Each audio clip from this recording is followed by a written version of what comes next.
Buenas noches, amigos, bienvenidos una vez más a nuestro programa La Gente Quiere Saber, como cada domingo, por aquí, por el canal 11 del Zulia. Hoy 22 de diciembre, estamos a 2 días de celebrar la Navidad y hoy precisamente en el programa hablaremos un poco sobre el sentido de la Navidad, el significado de la Navidad para nosotros los venezolanos. Particularmente cómo celebramos esta fecha tan importante, cómo la conmemoramos, cuáles son nuestras costumbres, cuál es la cultura del venezolano durante estas fechas. Pero también quería aprovechar, antes de hablar de este tema tan bonito, tan importante como es la Navidad, hacer una pequeña reflexión sobre precisamente algo que esta Navidad y las Navidades ya de los últimos años han caracterizado a la familia venezolana. Y esto tiene que ver básicamente con una realidad, una triste realidad, me atrevería a decir, porque durante 20 años podemos decir que el régimen nos ha quitado muchísimas cosas a los venezolanos. Nos ha quitado las costumbres, nos ha tratado de quitar la tranquilidad económica, nos ha quitado incluso la posibilidad de tener servicios las 24 horas del día, nos ha quitado la posibilidad de planificarnos como familia, de planificar un trabajo, planificar un futuro, pero algo que nos han quitado, y a mi juicio es una de las principales consecuencias de este régimen, es que cuando estamos a punto de celebrar la Navidad, hay que decirlo, hay más de 5 millones de venezolanos que no pueden celebrar la Navidad aquí en su tierra, en familia. Y cuando digo que hay 5 millones de venezolanos que no pueden celebrar la Navidad en familia, no son solamente esos 5 millones los que tal vez la van a pasar no tan felices como estarían en su país, sino muchos la van a pasar en soledad, en frío, en unas condiciones ambientales en las que no nacieron, en las que no se criaron y en las que hoy, lamentablemente por las circunstancias, tienen que estar. Pero cuando hablamos de más de 5 millones de venezolanos que están fuera del país en este momento por necesidad, porque el régimen los ha empujado a tener que tomar esta decisión, estamos hablando mínimo de 10 millones de corazones tristes, de corazones incompletos en cuanto a felicidad y a realización se refiere, porque en el caso más extremo, que alguien, una madre o un padre tengan un hijo y se hayan tenido que separar, ahí estamos hablando de 2 corazones que no van a disfrutar la Navidad como lo desean, como lo quieren, como tal vez se acostumbraron durante muchos años. Pero estamos hablando de mucho más, porque las familias que se han roto la integran 3, 4 y 5 personas. Entonces estamos hablando de que estas Navidades, como las de los años anteriores, recientemente, son Navidades donde las personas, aunque están agradecidas y estamos agradecidos por todo lo que podamos tener, nos falta algo. Nos falta ese familiar que está al lado para compartir un pequeño plato navideño si es posible, y si no, un plato de comida de lo que sea, no importa que sea navideño, pero al final es en unión familiar, en unión entre vecinos, entre amigos. Y lamentablemente este régimen nos ha arrebatado ese derecho. El derecho de pasar las Navidades en familia, todos juntos, todos completos, donde todos podamos compartir la mesa, donde todos podamos compartir una buena conversación, porque lamentablemente lo que hoy vemos son videollamadas, llamadas por teléfono, y sobre todo además videollamadas tristes, porque ni siquiera hay ese contacto físico, y además de eso, por las malas comunicaciones se entrecorta la comunicación y termina siendo una llamada donde nadie entiende o puede transmitir lo que realmente siente. Eso realmente es algo imperdonable para este régimen que nos tiene 20 años sometiendo a esta situación de crisis, de penumbra.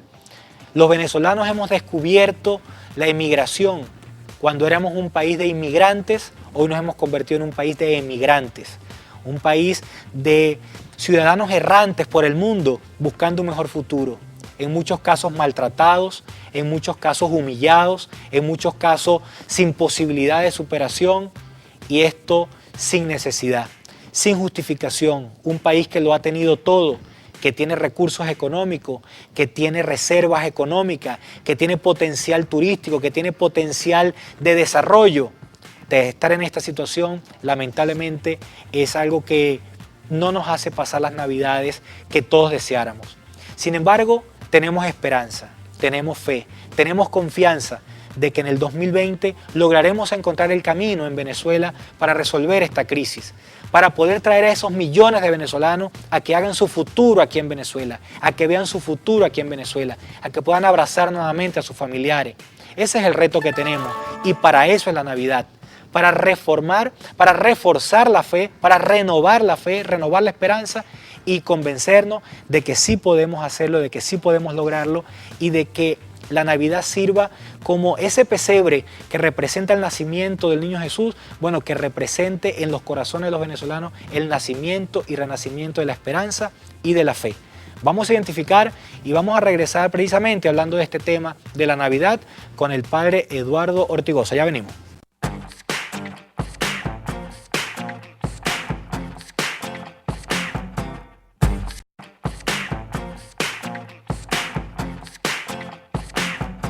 Bien amigos, como decía en la primera parte del programa, hoy vamos a hablar de lo que nos encanta celebrar a los venezolanos, que es la Navidad.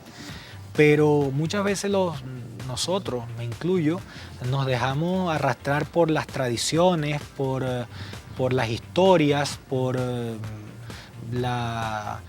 el cuento y muchas veces no sabemos realmente el significado de las cosas. Y hoy precisamente queremos hablar un poco, dedicar este programa a la Navidad, su significado y todo lo que representa. Y para eso hemos invitado a una persona especial, una persona que nos ha acompañado en varias oportunidades en el programa y que tiene mucho que aportar y mucho conocimiento en este tema. Me refiero al padre Eduardo Ortigosa. Bienvenido, padre, gracias por aceptar una vez más la invitación al programa. Gracias. La gente quiere saber. Y bueno, lo primero es eso, ¿no? ¿Qué significa la Navidad? Uno dice Feliz Navidad, Feliz Navidad, Feliz Navidad, pero la palabra Navidad, ¿qué es Navidad? La palabra, ¿qué significa? Navidad viene de natividad, de nacimiento. Significa precisamente el nacimiento del Hijo de Dios, el nacimiento de Jesús. Es una celebración fundamentalmente cristiana. Los cristianos creemos, confesamos que Jesucristo es el Hijo de Dios hecho hombre, que vino al mundo con la misión de reconciliar al hombre, al ser humano con su Creador y establecer, como dice, un camino de reconstitución, de fortalecimiento de la familia humana con el fundamento de los valores predicados por Jesús en el Evangelio. Por eso es una fecha importante que incluso luego pasa a ser parte de una historia de un pueblo, pasa a ser historia de grandes comunidades y pasa a ser historia de la humanidad, hasta el punto de que en determinado momento se decide, bueno, el nacimiento de Jesús se convierte en un hito a partir del cual comenzar a contar los años, a contar la historia de la humanidad, en un antes de Cristo y en un después. Correcto. De Cristo. Por supuesto, viene cargado de lo que ya decíamos, que tú mencionabas hace un momento, culturas, tradiciones, historia, cuyo fundamento es ese, ¿no? El Hijo de Dios nace, el Hijo de Dios se hace hombre, el Hijo de Dios camina con nosotros y cumple una misión. Ahora, luego me gustaría profundizar en el tema del sentido de la Navidad para los cristianos, para los católicos, para los venezolanos, pero también me gustaría entrar en algo que tal vez muy poca gente se pregunta, pero todos lo hacemos como por inercia. Vamos a colocar el pesebre. ¿Qué es el pesebre? ¿Qué representa el pesebre? Un poco dónde se desarrolló esta historia de Jesús, cómo era el entorno. Mira, la historia de Jesús es una historia que comienza a ser contada por quienes participaron sin duda alguna el relato de José y de María, los padres de Jesús, el relato de los pastores que nos narra el Evangelio fueron los primeros. Eran los relatos orales que iban pasando de tradición en tradición. A partir de determinado momento eso se convierte en tradición de la iglesia, de la primera comunidad cristiana, y se comienza a escribir, se pone por escrito. Tanto es así que San Lucas, uno de ellos, lo que dice, bueno, estoy poniendo por escrito todo lo que hemos oído, todo lo que hemos oído acerca de Jesús, y comienza a contar la historia. ¿Es el primero? No, él lo dice, Okay. lo dice en concreto en el Evangelio y en los Hechos de los Apóstoles, pero están también los otros evangelistas, Mateo, Marcos, Juan no habla directamente del nacimiento de Jesús, sino que habla ya desde una manera mucho más teológica del sentido de qué significaba el nacimiento de Jesús. Pero ya hay como que dice, el comenzar a narrar una historia con fundamentos muy antiguos, los fundamentos de la historia del pueblo de Israel, donde había la promesa de parte de Dios que los profetas anunciaban. Y qué es lo que estamos viviendo y tratando de hacer presente a lo largo de la novena de Navidad. La novena de Aguinaldo es eso, ir poco a poco, paso a paso, en la historia, en el Evangelio, hasta llegar a vivir la Navidad en nuestros días. El pesebre es ya un poco más tardío. El pesebre es del tiempo de San Francisco de Asís. San Francisco de Asís era un admirador del nacimiento de Jesús, contemplaba el nacimiento de Jesús, y en determinado momento se decidió a poner eso como quien dice, gráficamente, y con su propósito comienza a hacer el pesebre. El pesebre, como dice, ¿cómo fue el nacimiento de Jesús? Bueno, dice que allí estaba la Virgen y estaba San José, bueno, las figuritas de José y de María, la figura del niño, el pesebre, y comienza eso ya a entrar en ese espíritu cristiano. Entonces, celebrar la Navidad, vamos a centrarlo en el pesebre porque nos representa cómo fue el nacimiento de Jesús. Vale la pena mencionar también ahora que el Papa Francisco en estos días ha escrito con su estilo, una cartica muy sencilla, pero con mucho contenido, que él la llama Admirabile Signum, y se centra en una meditación del pesebre. O sea, ¿qué significa el pesebre? E invita a las familias cristianas a construir juntos el pesebre. O sea, ¿qué significa cada imagen? ¿Qué significa cada construcción? ¿Qué significa una estrella? ¿Qué significa una oveja?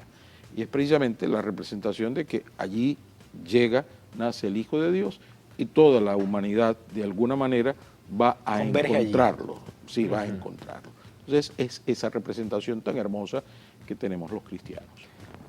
Muy bonita la representación del pesebre. Hemos visto con la creatividad cómo se han hecho 20.000 tipos de pesebre. Sí. He visto que han hecho pesebres como si fuera un barrio de Venezuela y ahí hay el nacimiento de Jesús. O ponemos siempre un desierto. Se usan muchas figuras, mucha imaginación en esto. También en el pesebre está hay figuras importantes. Normalmente uno conoce la historia de Jesús, la historia de la Virgen, pero José. La historia de José. ¿Quién era José, aparte de ser el padre de Jesús? ¿De dónde viene José? ¿Quién era José? Mira, de José se sabe poco. Es de los personajes importantes que están en el Evangelio que tiene una historia corta. Pero, porque aparece simplemente como el esposo de María. Pero cuando nos vamos a los textos bíblicos, José tiene toda una historia no detallada sobre él, sino sobre su familia, sobre su parentesco. José es descendiente del rey David,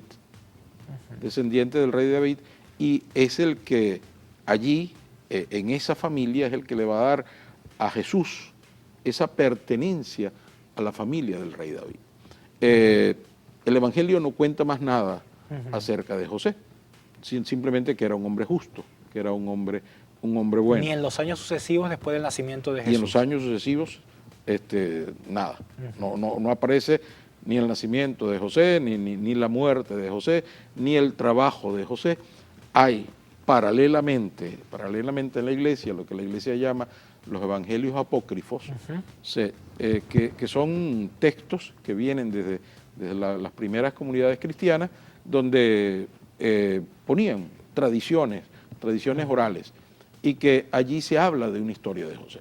Se habla de José que era carpintero, de José que era un artesano, como también se habla de la primera infancia de Jesús, una serie de cosas. Pero nos ceñimos a los 4 evangelios y en el evangelio José aparece definido como un hombre bueno, como un hombre justo, perteneciente a la familia de David. Y es el que le va a dar a Jesús, como al ser su padre verdadero ante toda esa comunidad, que le va a dar la pertenencia a la familia del rey David. Claro, porque nada más y nada menos que José tristemente competía con la figura de Dios, que es el padre de Jesús. Sí, sí. Pero siempre hemos visto que es como la figura paternal, el que acompañó la figura de padre de Jesús. Vamos a identificar y seguimos hablando de la Navidad y de algunos símbolos de la Navidad que los vemos muchas veces en el pesebre y ni siquiera nos preguntamos por qué están allí. Ya venimos.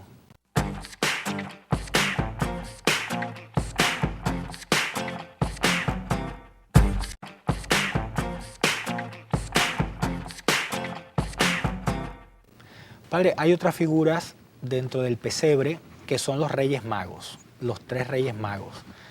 ¿Qué representan ellos que le llevaban esos regalos a Jesús? ¿Qué representan? Mira, los magos de Oriente representan esa humanidad, la humanidad lejana. La humanidad más cercana era la que estaba allí y que se aproximó al pesebre, los pastores, los que estaban allí cuidando ovejas, los que no tenían una seguridad de un techo, sino que su trabajo era estar allí al descubierto, en el campo, cuidando sus rebaños. Estos otros son hombres sabios, son hombres entendidos. El término de mago en aquel tiempo no era el término del que utilizaba que si ciencias ocultas o artes, no, eran hombres sabios, estudiosos, y que precisamente por estudiar los textos de las civilizaciones de su época, entendieron que había un fenómeno astronómico, que estaba una estrella, y que eso coincidía con las profecías de Israel. La profecía del pueblo de Israel, donde decía que cuando apareciera esa estrella, era... La estrella de Belén que conocemos todos, que vemos arriba de los pesebres. Exactamente. Okay. Era la que iba a indicar el nacimiento del Salvador, el nacimiento del Mesías. Por eso, viendo la estrella desde lejos, hay hipótesis de que venían tal vez de Arabia, venían de países lejanos para ese momento, y que vinieron con la intención de conocer a ese Mesías que había nacido. Y que, por supuesto, llegan, en primer lugar, dice, es un Mesías, es rey, debe ser el hijo del rey de Israel, y llegan primero a la casa de Herodes. Por eso es que el Evangelio los pone que ellos llegan a la casa de Herodes preguntando dónde está el rey que ha nacido. Claro, porque se esperaba un rey, que llegaba un rey entre ricos. Exactamente, con toda la magnificencia, con todo el lujo, con todo lo demás. Y Herodes, no sabiendo nada, quiere ponerles una trampa. Le dice, mire, vayan, no es aquí, probablemente cercano, pero vayan ustedes a conocerlo y después me vienen a decir dónde está para yo también ir a adorarlo. Era la intención simplemente decir, bueno, ese es un competidor. Claro. Hay que sacarlo de medio. Y los magos de Oriente van, lo representa el Evangelio y la tradición, que llevan oro, incienso y mirra, que son dones y regalos simbólicos para el rey que ha nacido, para el Dios, para el hombre. O sea, era Dios, hombre, rey, ¿no? Esas tres títulos que están ahí, esas 3 realidades. Y después que lo conocen, que lo adoran, se regresan a su tierra por otro sitio, por otro lugar, no cayendo en la trampa de Herodes. Entonces, es el símbolo. Es decir, lo reconocieron como rey, como el enviado de Exactamente. De Dios. Y, por supuesto, se fueron contentos, alegres de haberlo conocido y, por supuesto, llenos de un nuevo conocimiento, llenos de una nueva sabiduría, se regresan a su tierra. Entonces, es la humanidad de los más pobres, la humanidad de los más sencillos, pero la humanidad también de los hombres sabios, de los hombres poderosos que vienen de lejos y que, llevados por esa misma sabiduría, no caen en la trampa de quienes, llevados por la maldad, están queriendo, como que dice, manipular y sobre todo. Y de allí luego el Evangelio coloca la matanza de los inocentes, que celebramos el día 28. Buscando a Jesús. Buscando a Jesús. El rey dice, bueno, entonces búsquenlo, no vinieron, busquen, y a todos los nacidos de hace poco los elimina. Y que también se representa en el pesebre. En algunos pesebres tenemos allí de que aparece una imagen de un soldado romano arrancándole al niño de los brazos a su madre y cortándole la garganta. Es esa imagen que también está en el pesebre y que forma parte de la misma historia del Evangelio. Es decir, el pesebre es una pequeña recreación de esos momentos generales del nacimiento de Jesús, previo, durante y después. De los primeros años de Jesús se conoce poco de la niñez y juventud de Jesús. ¿Qué se desarrolló su vida al principio? Como un niño normal, creció en el medio de un seno de la familia y así fue desarrollando su vida como un hombre. Mira, nos seguimos guiando por el Evangelio, y el Evangelio cuenta la historia de Jesús hasta cuando, después del nacimiento, después lo presentan en el templo, porque debía ser presentado a los 40 días, lo presentan luego en la huida a Egipto, porque precisamente, o antes mejor, precisamente para evitar que cayera en la matanza, los padres deciden protegerlo e irse más lejos todavía, donde no pudiera estar al alcance del rey. Pero ya luego no hay más, aparece a los 12 años. Aparece ya un Jesús adolescente, la escena de discutiendo con los doctores de la ley. El niño perdido y hallado en el templo, que lo contemplamos en uno de los misterios del Rosario. Era precisamente ese, ya cumpliendo las tradiciones de Israel, los mandados, debían ir cada año al templo en peregrinación, y allí él se queda conversando con los doctores de la ley. Pero también manifiesta esa realidad de un hijo sometido a sus padres, porque lo buscan José y María, y cuando lo encuentran, María lo regaña, le dice, ¿dónde estabas? Llevamos 4 días buscándote, tu padre y yo estábamos preocupados, ¿dónde estabas? Y la respuesta de Jesús es una respuesta enigmática.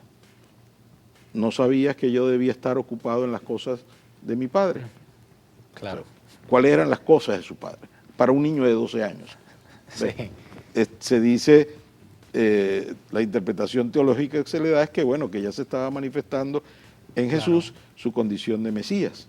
Ya comenzaba a tener su conciencia mesiánica y por eso ¿Cuál era su misión? ¿Cuál era su misión? Y por eso estaba en diálogo con los doctores de la ley, que se quedaron admirados de la sabiduría del niño. Pero por otro lado, el niño que se somete a la familia, que regresa con sus padres y que sigue creciendo en sabiduría y en gracia delante de Dios y delante de los hombres. Ahora vamos a identificar, pero quería dejar en el aire la pregunta de, en el mundo, ¿quiénes celebramos la Navidad? ¿Quiénes comparten esta tradición y qué otras religiones celebran de otra manera el nacimiento de su Mesías o de las personas que creen? ¿Quiénes celebramos la Navidad? Vamos a identificar y venimos.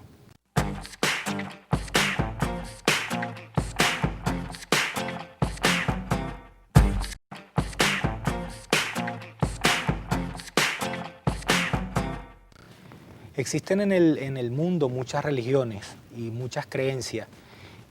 ¿Quiénes celebramos la Navidad? ¿Quiénes recreamos este episodio, esta representación del nacimiento del Hijo de Dios? Debemos tener en cuenta cómo fue la expansión del cristianismo. El cristianismo comenzó siendo prácticamente como un pequeño grupo perseguido en Israel. Eso llevó a que se fuera, los apóstoles salieran de allí, de esa zona de Jerusalén, de Israel, de Palestina, y se fueran al norte de África, se fueran a Europa, y que llevaran ese mensaje. Llevaron entonces también la cultura, lo que ellos hacían como originariamente judíos, judeo-cristianos, y llevaron también todo lo que significaba el Evangelio. Y van permeando poco a poco, van permeando las pequeñas comunidades con sus tradiciones y con lo que... Al principio tal vez no se celebraba el nacimiento de Jesús porque no tenían nada escrito. Se seguía celebrando básicamente la Pascua, que era el gran momento, la Pascua y luego es que se va a tomar conciencia de esa necesidad de celebrar también el nacimiento. Sin duda alguna, el gran momento de expansión es cuando el imperio romano también ya en su decadencia también es permeado por el cristianismo. Recordemos al emperador Constantino, luego sus sucesores, sus hijos, sus nietos, llegan a bautizarse y llegan a establecer como que la libertad del culto y la libertad para los cristianos. Algunos dicen que llegaron también como a imponer una religión oficial que era el cristianismo. No, el cristianismo se fue adaptando un poco a las categorías que había en ese entonces, porque el Imperio Romano tenía todo, ocupaba prácticamente toda Europa, 3/4 partes de Europa y parte también de África. Entonces, por allí fue llevando. Ahí hubo también inculturaciones. Se habla de que celebramos la Navidad en unas fechas determinadas que se celebraban también en el imperio, el Día del Sol u otras, ¿no? Entonces, pero hoy en día se celebra en todo lo que es la cultura occidental. La cultura occidental, donde está la Iglesia Católica, pero donde está también todas las demás iglesias cristianas, la ortodoxa, la más originaria, la católica, las iglesias protestantes, las confesiones evangélicas, siguen celebrando y han ido también a su vez contagiando sus propias culturas. Hoy en día, por ejemplo, celebramos la Navidad y mucha gente la celebra desde un punto muy alejado de la fe. Se celebra la Navidad y se celebra sin darle el contenido de fe que exigimos nosotros. Una Navidad sin Jesús no es Navidad. Exacto. Una Navidad sin reconocer que quien nace es el Salvador no es Navidad. Pero bueno, es una realidad social y cultural que nos toca a nosotros ir redescubriendo la Navidad. Ir redescubriendo la Navidad que no es la Navidad de la abundancia, que no es la Navidad del mercantilismo en el que de pronto se nos acostumbró hace unos años. Por ejemplo, pues estoy seguro que las condiciones actuales que tiene Venezuela son más propicias para celebrar una Navidad más genuina. Exacto. Sí, una Navidad de encuentro con Dios y de encuentro con el otro. Una Navidad donde compartimos lo poco que tenemos y que seguramente nos va a quedar para compartir con aquel que no es de nuestra familia. Ese compartir el amor, porque al final la Navidad es eso, fue Dios que se hace hombre y que se comparte.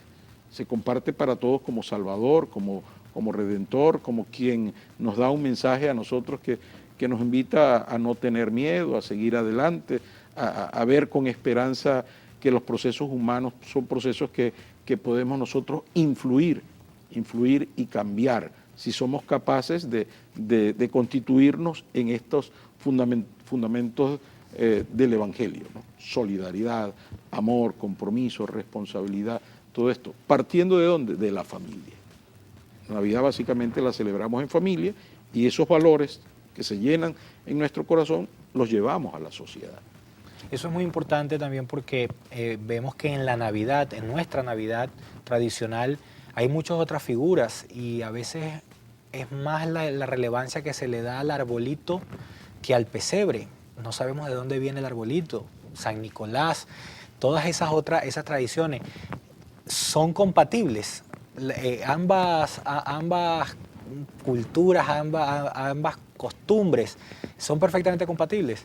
Mira, son compatibles. Son compatibles, ¿por qué? Porque, por ejemplo, el arbolito es el signo, digamos, de un árbol que permanece vivo, aún en medio de las condiciones más adversas. Las temperaturas polares Sí. que pueda haber en un norte de Europa, todo lo demás, pero ahí está, y permanece siempre verde. Fue asumido por determinadas culturas como un símbolo también junto con el pesebre. Por ejemplo, la guirnalda. La guirnalda es algo que es ajeno a nosotros. Totalmente. No lo tenemos, pero sin embargo lo tenemos como esa corona, una corona verde, Sí. una corona verde que sobrevive a cualquier contingencia climática y que nosotros la adornamos y le colocamos cuatro velas y la hacemos la corona de Adviento. Vamos los 4 domingos de Adviento, cada domingo hacemos una oración en familia o Sí. en la iglesia y encendemos una vela como el signo de que estamos más cerca y nos estamos preparando para el nacimiento del Salvador. El arbolito también ha sido asumido culturalmente y la iglesia también lo promueve, junto con el pesebre.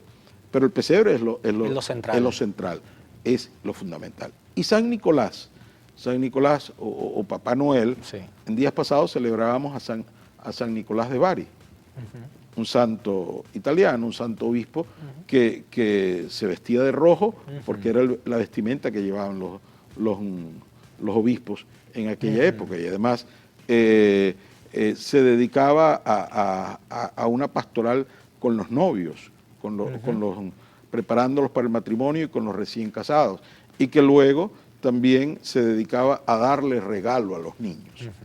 Entonces ese es el San Nicolás que nosotros tenemos y que ha sido asumido en determinados momentos también como una figura para la Navidad. No viene del Polo Norte, viene de Italia. Sí, viene de Italia, al menos el nuestro, ¿no? El nuestro. ¿Qué sucede? Que debemos ser capaces, los católicos, los cristianos, también de adaptarnos, pero sobre todo, digamos, de todos los elementos culturales, llevarlos a Jesús.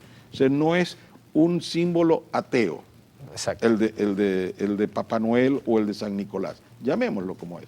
Es un San Nicolás. O como hacen muchas madres aquí, muchas familias aquí. ¿Cómo combinar? ¿Quién trae los regalos? ¿El niño Jesús o los trae San Nicolás? Y muchas veces lo que dicen no, es que el niño Jesús se los da a San Nicolás. Sí, o sea, es la cultura que se ha... Es la cultura que se ha ido metiendo, pero básicamente debemos centrarnos en el niño Jesús, que es el que trae la vida, que es el que trae la novedad, que es el que trae regalos, y son regalos básicamente espirituales. Hay un tema que quería llegar a que era el tema de la coyuntura actual venezolana, cómo el significado de la Navidad en medio de esta crisis. Navidad, esperanza y fe. ¿Qué es esperanza? ¿Qué es fe? Cómo representar en el pesebre el nacimiento de Jesús, la renovación de la fe, la renovación de la esperanza en medio de una situación, país difícil, donde hablábamos al principio de que hay muchas familias rotas, muchas familias que no van a poder celebrar la Navidad con sus hijos, con sus padres, con sus madres, por una situación país. Y normalmente tendemos a decir, bueno, la Navidad es el momento de renovar la esperanza, de renovar la fe. ¿Cómo materializar esa fe, esa esperanza? ¿Cómo representarla? Mira, fe y esperanza tienen unos fundamentos. El fundamento es básicamente Jesucristo. Yo tengo fe en Cristo y mi esperanza la alimenta Cristo, la alimenta la palabra, la alimenta su mensaje. Entonces, ¿qué decir? Mira, miremos al pesebre, miremos las condiciones de esa familia. También José y María era una familia que estaba desplazada.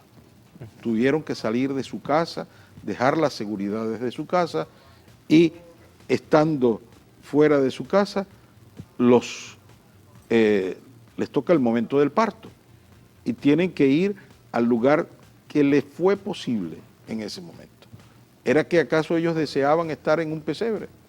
¿Era que acaso deseaban estar allí? No, deseaban otra cosa y tocaron las puertas, pero todo estaba lleno. Y sin embargo, en ese lugar tuvieron el gran momento familiar, que fue el nacimiento del hijo. ¿Se sintieron abandonados por Dios? No. ¿Perdieron la fe? No. ¿Perdieron la esperanza? No. Por el contrario, salieron fortalecidos. ¿Por qué? Porque eran movidos por una fuerza espiritual que estaba en sus corazones. Y que mucho más entonces, con el regalo que Dios les estaba dando a ellos como familia, que era el niño, tenían una misión. La misión de defenderlo, de protegerlo y de ayudarlo a crecer. Ese mismo mensaje, o sea, a veces estamos juntos en familia y estamos separados. Sí. ¿Por qué? Porque tú estás allá y yo estoy aquí. Y el otro está allá. Y nos extrañamos es cuando nos vamos. Y nos extrañamos cuando nos vamos, exactamente, cuando no estamos. Entonces, estas experiencias tienen que ayudarnos a fortalecer la fe.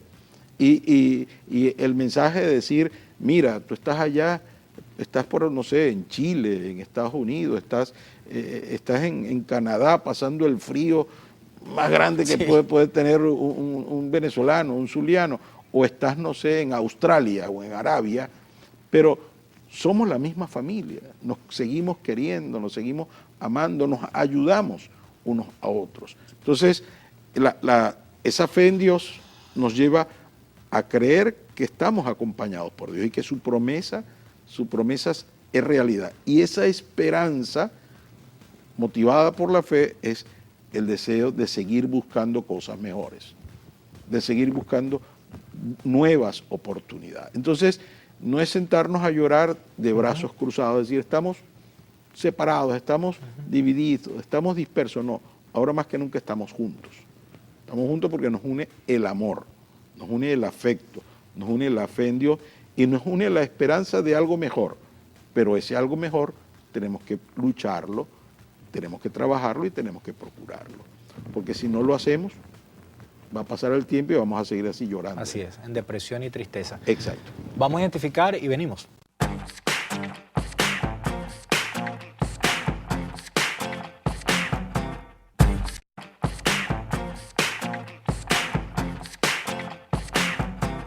Padre, otra cosa que caracteriza la Navidad es la solidaridad, que es una muestra de amor. ¿Cómo se puede ser solidario en este momento entre venezolanos, entre vecinos? ¿Cuál es la invitación? ¿Cómo se puede solidarizar? No es solamente dar un regalo. Te voy a dar un regalo y si no te doy un regalo no estoy siendo solidario. ¿Cómo se muestra la solidaridad en medio de esta crisis? La solidaridad nos lleva a compartir. O sea, ¿cómo se expresa la solidaridad? Compartiendo. En primer lugar, lo que somos. Y en segundo lugar, lo que tenemos. O sea, somos vecinos, somos familiares, somos amigos, somos miembros de una misma organización, de una misma institución. Yo estoy contigo. Es crear sentimientos de empatía, de compartir la experiencia que tú puedas estar teniendo, triste o alegre. Ese es hacernos, como que dice, más firmes. ¿Qué significa solidaridad? Significa hacer algo sólido, firme. Hoy más que nunca debemos fortalecer nuestras relaciones. Son nuestras relaciones firmes. Lo que decíamos hace un momento, aunque estamos lejos, muy lejos, nos separan kilómetros, pero estamos más unidos que nunca. Estamos más unidos que nunca. Y luego que ese mismo afecto nosotros podamos compartirlo con las demás personas. Dando compañía, dando presencia en momentos difíciles, una palabra, apoyo, sobre todo espiritual. Necesitamos mucho eso, la espiritualidad desde la amistad. Y luego los gestos concretos. Hoy más que nunca Venezuela está llena de iniciativas de solidaridad. Las ONG, la sociedad civil que se ha activado y todo lo demás y que mira, los venezolanos que están en Italia y que llaman, mire, ¿qué podemos hacer? ¿Qué necesitan? ¿Qué podemos ayudar?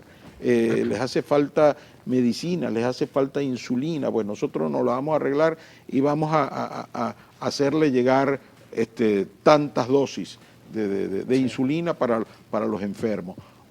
La gente que ha tenido un enfermo y que lamentablemente ya no está, todo lo que quedó para que otro lo utilice. Todos los insumos, o sea, que no se nos pierde ahí lleno de polvo, sino que por el contrario, de vida. Entonces, esa solidaridad está llamada a dar vida, y a dar vida y vida en abundancia. Y lo podemos hacer espiritualmente desde el afecto, desde el amor, y lo podemos hacer desde el amor hecho obra. como dice el apóstol Santiago, que tu fe la demuestres con obras. Entonces, a los venezolanos nos hace falta más eso, ¿no? Salir de nuestra individualidad y salir al encuentro. El Papa Francisco ha sido un predicador incansable en estos 6 años que lleva, diciendo la cultura del encuentro, encontrarnos. Solo somos débiles, juntos somos fuertes. Y ese encontrarnos con quien sea. Me caes mal, me reconcilio, te reconozco. Me caes bien, bueno, hagamos un propósito de hacer algo mejor y algo mayor. Eso mismo, encontrarnos para que juntos podamos hacer grandes cosas por Venezuela. A propósito de esto, porque estamos celebrando la Navidad, pero también ya vamos a celebrar el fin del año, que por cierto me gustaría brevemente 2 cosas. Estamos celebrando el fin de año, pero entiendo que hay un año litúrgico que ya finalizó. Entonces también un poco para ver cuál es la diferencia entre el año litúrgico y el año que celebramos comúnmente. Y ya que estamos terminando el 2019 y hablando del encuentro, ¿cómo evalúa en términos generales el 2019 y ve posible, necesario un encuentro en el 2020 para avanzar en medio de esta crisis que nos tiene a veces dando vueltas y vueltas y generando mucho odio entre los propios venezolanos? Mira, el 2019 yo creo que se puede catalogar dentro de esta misma línea como el año de los desencuentros entre los venezolanos. Estamos demostrando una gran incapacidad para encontrarnos y ponernos de acuerdo. Somos muy fáciles para mantenernos cada uno en nuestra trinchera. El año 2020 tiene que ser el año del encuentro, el año de los propósitos comunes, porque ¿qué es lo que tenemos que evaluar? Que esos desencuentros nos ponen cada vez más lejos de las soluciones. Nos ponen a distancia, a años luz de las soluciones. Y a quien queremos convencer, que es precisamente quienes están actualmente en funciones de poder y de gobierno, a quien necesitamos convencer de que sus iniciativas van por un camino equivocado, cada vez se hacen más fuertes porque nosotros no nos ponemos de acuerdo y nos debilitamos. Y cuando digo nosotros, no lo estoy diciendo porque sea miembro de un partido político, sino de una sociedad, una gran sociedad que dice estamos equivocados por donde estamos andando, por donde estamos caminando. Entonces, el año 2020 tiene que ser el año del encuentro, de los grandes acuerdos para Venezuela y de la búsqueda de soluciones definitivas. No es que de un cambio, bueno, los cambios no se dan si no se está avanzando en ellos. Y lo que luego mencionabas anteriormente, la diferencia entre el año litúrgico y el año civil o el año oficial. La Iglesia es pedagógica y su liturgia, la liturgia, lo que ella celebra, sus sacramentos, toda la acción, especialmente la Eucaristía, se desarrolla en base a la vida de Jesús. La vida de Jesús. Entonces, comienza el año litúrgico con el primer domingo de Adviento, ya estamos llegando al cuarto domingo de Adviento, que es el próximo, y es una preparación a la Navidad. Este domingo, hoy, 22, último domingo. Exactamente, sí. Entonces, ya es una preparación inmediata para la Navidad. Y va recorriendo toda la vida de Jesús. Adviento, Navidad, nacimiento, Epifanía. Luego viene lo que llamamos un lapso de tiempo ordinario, que es de liturgias y lecturas de la palabra que nos van acompañando en nuestra vida, pero luego viene otro gran momento. Comienza la Cuaresma inmediatamente después de Carnaval, y la Cuaresma es la preparación a la Pascua. También 40 días en Cuaresma, donde se nos llama a la reflexión, al cambio de vida, a compromisos de solidaridad, la campaña Compartir, proyectos de acción social y de beneficio para los más necesitados, y la Pascua. Pascua, luego viene Resurrección, Ascensión, Pentecostés, y luego viene otro lapso del tiempo ordinario. Y termina con Cristo Rey. Esa es la diferencia. El año oficial comienza el 1 de enero y termina el 31 de diciembre, pero en ese vemos que como que en la mitad está el año litúrgico. Padre, muchísimas gracias por habernos acompañado, por habernos hablado un poco de este tema tan importante y tan necesario en este momento para todos como es la Navidad. ¿Y qué significa eso? Nacimiento, nacimiento de la esperanza, de la renovación de la fe y la confianza en que vamos a encontrar un mejor camino. Muchísimas gracias a todos ustedes y desde La Gente Quiere Saber les deseamos una feliz Navidad. Buenas noches. Feliz Navidad.